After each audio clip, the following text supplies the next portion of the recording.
Hello students, मेरा जो gravitation का चैप्टर है वो ऑलरेडी मैंने आपको कंप्लीट किया हुआ है लास्ट वीडियोस में, जिसमें मैंने Newton's law of gravitation, Kepler's law and acceleration due to gravity के बारे में आपको बता रखा हुआ है। Please go through the video, make the notes and तभी आप समझ पाएंगे कि जो एक्सेलरेशन ड्यू टू ग्रेविटी की वैल्यू जो g है वो कैसे वैरी करती है और कौन कौन से केस में आपको उसका वेरिएशन समझना है।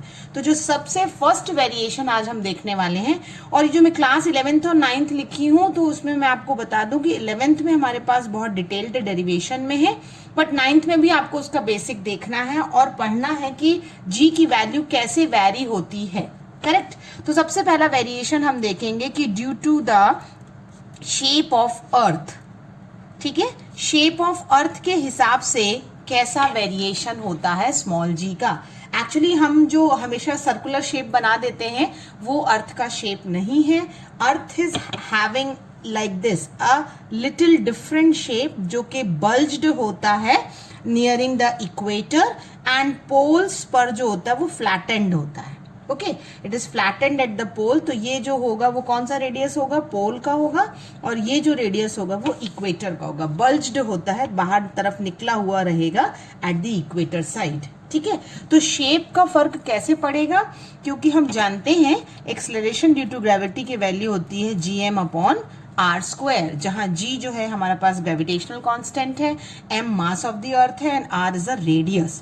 तो अगर शेप ऑफ अर्थ ऐसा है तो रेडियस तो सेम नहीं होगा, और वेरिएशन जो है वो इनवर्सली प्रोपोर्शनल है r पर। और आपको देख के समझ में आ रहा है कि radius at equator is greater than the radius at pole. तो अगर रेडियस ज्यादा है इक्वेटर का और ये इनवर्सली प्रोपोर्शनल है, इसका मतलब जहां पर ज्यादा है वहां ग्रेविटी कम होगी, यानी gravity of pole is much greater than equator. ठीक है, तो वैल्यू ऑफ g जो होती है वो मिनिमम होती है कहाँ, इक्वेटर्स पर, और मैक्सिमम होती है pole. And this is the reason कि weight of the body increases when it is taken from equator to pole. अगर इक्वेटर से पोल आप किसी बॉडी को ले जाते हैं तो वेट इंक्रीज होता है, बिकॉज आपका वेरिएशन इसके हिसाब से होगा, और वेट क्या होता है, it is equal to mg। तो ये फर्स्ट केस है कि how because of the shape of earth your g varies. Correct. तो सेकेंड वाला है हमारा वेरिएशन, वो सेकेंड वेरिएशन होता है ड्यू टू एल्टीट्यूड। एल्टीट्यूड का मतलब होता है आपका हाइट। तो अगर हम ये देखें कि हाइट के हिसाब से अर्थ वैरी करेगा, तो सॉरी g वैरी करेगा, तो हमने मान लीजिए एक अर्थ ले लिया है। ओके, हमारा अजम्पशन है कि there is a one earth having the mass capital M and having the radius R। ये हमारा कंसिडरेशन है, और हमने एक बॉडी अज्यूम करी है जिसका मास हम ले लेते हैं स्मॉल m ले लेते हैं, और उसकी दूरी जो है सरफेस ऑफ अर्थ से, जो अर्थ का सरफेस है वहां से कितनी लेते हैं, h लेते हैं। करेक्ट। तो सरफेस ऑफ अर्थ पर ग्रेविटी कितनी होगी, g होगी, और जैसे ही हमने हाइट h रेस कर दिया, यानी हमारा रेडियस डिफर कर जाएगा ना हाइट पर। अब हमारा रेडियस, टोटल रेडियस सेंटर से कितना हो जाएगा, r प्लस h हो जाएगा। करेक्ट। मैं जो बना रही हूं डायग्रामेटिकली, बस आपको वही थ्योरेटिकली लिखना है कि हमारे पास earth of mass m, radius r है, at the surface of earth gravity is g, consider a body at the height h from the surface of earth, तो from the center what will be the radius now, r plus h। और अगर मैं direct g का formula जैसे मैंने अभी आपको बताया, तो पहली इक्वेशन तो यही होगी कि gm अपॉन आर स्क्वायर, ये फर्स्ट इक्वेशन हो गई। g डैश हाइट जो है अगर बढ़ गई है तो होगा कितना, gm by r plus h the whole square. अब r नहीं है हमारा, हाइट h पर g डैश जो है r प्लस h है, फ्रॉम दी सेंटर जो है हमारा रेडियस चेंज हो गया। ठीक है, इसे हम g डैश भी कह सकते हैं, चाहे तो आप g और छोटा सा h लिख दीजिए तो g h भी कह सकते हैं। करेक्ट। अब हम रेशियो निकाल देते हैं 2/1 का, यानी हम g डैश बाय g निकालते हैं, तो gm by r plus h the whole square into r square by gm और gm आपका कैंसिल हो गया, और आपके पास जो टर्म बच रहा है g dash by g is r square by r plus h the whole square.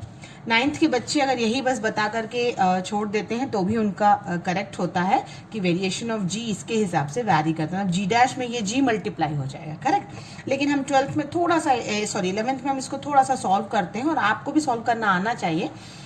हम नीचे से एक r कॉमन ले लेते हैं ना, तो जब आप r कॉमन लोगे तो ब्रैकेट में बचेगा 1 प्लस h बाय आर, क्योंकि यहाँ h के साथ तो r था नहीं, है ना, तो मैंने इंट्रोड्यूस कर दिया। तो डिनोमिनेटर में मैंने r कॉमन लिया और अब 2 टर्म हो गए मेरे। तो 2 टर्म में मैं जब स्क्वायरिंग करूंगी तो क्या होगा, r square 1 plus h by R the whole square, correct. r square cancel हो गया और जो डिनोमिनेटर जब ऊपर जाता है तो हम जानते हैं कि पावर हमारा नेगेटिव हो जाता है, करेक्ट। ये वाला जो टर्म है ये से हम बायनोमियल एक्सपेंशन से सॉल्व करेंगे। Keep in mind, binomial expansion आपको मैथ्स में पढ़ना है। ये n की वैल्यू होती है और एक्सपैंड करने के बाद होगा 1 प्लस nx, जहां x है h बाय आर, ठीक है। तो फिजिक्स में हमारा सिर्फ डायरेक्ट एप्लीकेशन, इसलिए मैं बता दे रही हूँ कि ये n है, n की वैल्यू कितनी है -2 है और x की वैल्यू कितनी है h बाय आर। तो अगर मैं वैल्यू पुट, इसको फॉर्मूला में ऐसे लिखते हैं 1 प्लस एक्स होल का power n, it can be plus और माइनस, ठीक है। तो g डैश बाय g क्या हुआ आपका 1 माइनस 2 h बाय आर। अब ये माइनस साइन कैसे आ गया, क्योंकि n की वैल्यू -2 थी तो हमने माइनस nx करना है और x की वैल्यू कितनी है, x है h बाय आर और n है -2।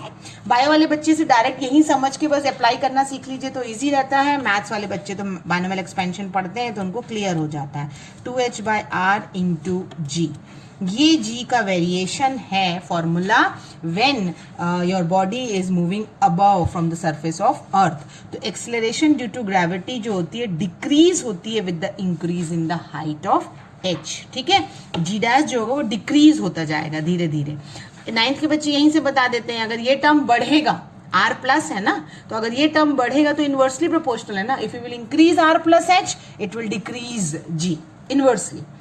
11th के बच्चे थोड़ा सा एक्सपैंड कर सकते हैं और एक्सपैंड करके ये फॉर्मूला डिराइव करते हैं कि g dash is 1 minus 2h r into g, यानी with increase in the height gravity decreases, and formula इसे आपको यूज करना पड़ता है फॉर द न्यूमेरिकल। अब हम अपना थर्ड वेरिएशन देखेंगे इन द जी। जो थर्ड केस है हमारा जी का वेरिएशन का, उसे हम देखेंगे कि how g varies with depth. Depth के साथ हम अब जी का वेरिएशन देखेंगे, ठीक है।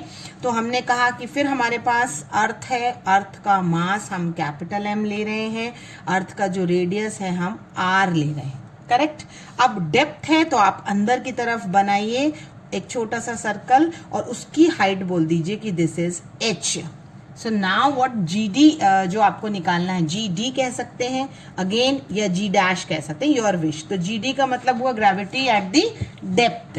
तो आपने जो कंसिडरेशन किया है उसमें आपने हाइट h अंदर की तरफ लिया है, तो सेंटर से रिमेनिंग रेडियस कितना हो जाएगा, r माइनस, आप चलिए इसे d ले लीजिए, डेप्थ ले लीजिए, r माइनस d ले लीजिए, करेक्ट। तो सेंटर से जो है ये टोटल कितना है आपका r है, आपने जो अंदर की तरफ ली है वो d है, तो अंदर इंटरनल रेडियस कितना बचा, r माइनस d बचा, करेक्ट। तो आपको अब फॉर्मूला मालूम ही है, हम वही स्टार्टिंग फॉर्मूला करेंगे कि g is equal to gm by R square. अब क्योंकि अर्थ जो है वो होमोजीनियस स्फीयर है तो हमें उसकी एवरेज डेंसिटी कंसिडर करना पड़ेगी और मास में चेंज लाना पड़ेगा, क्योंकि अब आप डेप्थ की बात कर रहे हैं, ठीक है। तो हम जानते हैं कि अगर हमने डेंसिटी रो ले रखी है तो what is volume is equal to, volume is mass by density, correct. तो यहां से मास क्या हुआ, it is nothing but volume into density. और वॉल्यूम जो है वो हम कौन सा लेंगे, स्फेरिकल शेप लिया है तो हमने मास ले लेंगे हम 4/3 pi are cube rho. This will be the mass of the earth. अगर ये मास ऑफ द अर्थ है तो हम जी की वैल्यू निकाल सकते हैं ना, capital G 4/3 pi are cube rho by R square. ये हमने कहाँ पुटअप कर दिया, इस वाले फॉर्मूले में पुटअप कर दिया है मास। आपका आर स्क्वायर एक कैंसिल हो गया तो आपको जी मिल गया 4/3 pi g r rho. Now this is the formula for g when you are considering rho as a density of the earth. homogeneous sphere अगर आपने कंसिडर किया है अर्थ को तो रो डेंसिटी अगर आपको, तो इसमें न्यूमेरिकल भी आ सकता है कि जी निकालिए जब आपके पास डेंसिटी है, क्योंकि capital G and R is not changing, it's a constant term, ठीक है। तो अगर जी आपका सरफेस ऑफ अर्थ पर ये है और अगर आपने डेप्थ डी ले रखी है अंदर, अगर आपने कंसिडर किया है, तो वहां पर क्या होगा, एम डैश हो जाएगा मास, और यही फॉर्मूला बनेगा कि g d is equal to 4/3 pi, and then your instead of R you will have what, R minus d into rho. बस यही चीज फर्क आएगी, करेक्ट। क्योंकि जब जी सरफेस ऑफ अर्थ पर हमने आर लेके किया है तो आर माइनस डी पर हमारा जी डी हो जाएगा। डेप्थ पे हम रेशियो निकाल सकते हैं जी डी बाई जी। जब हम रेशियो निकालेंगे तो क्या होगा, 4/3 pi g r minus d rho by 4/3 pi g r rho. सारे टर्म कैंसिल हो जाएंगे, सिर्फ क्या बचेगा, g d by g is equal to r minus d by r. अब again I will say this thing, 9th के बच्चे इसे याद कर लेते हैं इस फॉर्मूले को। 11th के बच्चे बस आप जी डी ये कर लीजिए कि डिवाइड करेंगे तो 1 minus d by are into g हो जाएगा, है ना। तो एक्सेलरेशन ड्यू टू ग्रेविटी इस केस में भी क्या हो रही है, माइनस डी बाय आर हो रही है ना, यानी डिक्रीज हो रही है विद द डेप्थ। तो इसीलिए एक्सेलरेशन ड्यू टू ग्रेविटी सिर्फ सरफेस ऑफ अर्थ पर gm/r² होती है। अगर हम डेप्थ पर देखें तो भी चेंज होती है, डिक्रीज होती है, और हाइट के हिसाब से भी डिक्रीज होती है। इसलिए वेरिएशन जो होता है इन द माइंस, जो कोल माइंस होती है नीचे, वहां कम होती है, ओनली बिकॉज अपन डेप्थ में चले जाते हैं, ठीक है। तो अगर सेंटर ऑफ अर्थ की बात करूं, यानी आप इस पर बिल्कुल ओ पर आ जाइए, जो मैंने डायग्राम बनाया था सेंटर ऑफ अर्थ का, मतलब ओ पे आइए तो क्या हो जाएगा, आर जो है वो किसके बराबर हो जाएगा, डी के बराबर हो जाएगा। डेप्थ तो ये बराबर होगा ना, तो जी डी क्या हो जाएगा, 1 minus R by are into g. R by R मतलब 1, 1 माइनस 1 0, यानी डेप्थ पर ग्रेविटी कितनी होती है, 0 होती है। सेंटर ऑफ अर्थ पर मास भी 0 हो जाएगा क्योंकि ग्रेविटी 0 है, ठीक है। तो weight of a body at the centre of earth is 0 but mass is not 0। ये क्वेश्चन पूछने आता है आपको कि ग्रेविटी तो 0 होती है but mass is matter content, so that will not be 0। तो weight of a body at the centre is 0, या माइंस द ग्रेविटी या weight is less than the surface of earth. ये छोटे छोटे कंसेप्शनल बनेंगे आपको वेरिएशन ऑफ जी पर। I hope आपको ये टॉपिक समझ में आया होगा। Thank you students.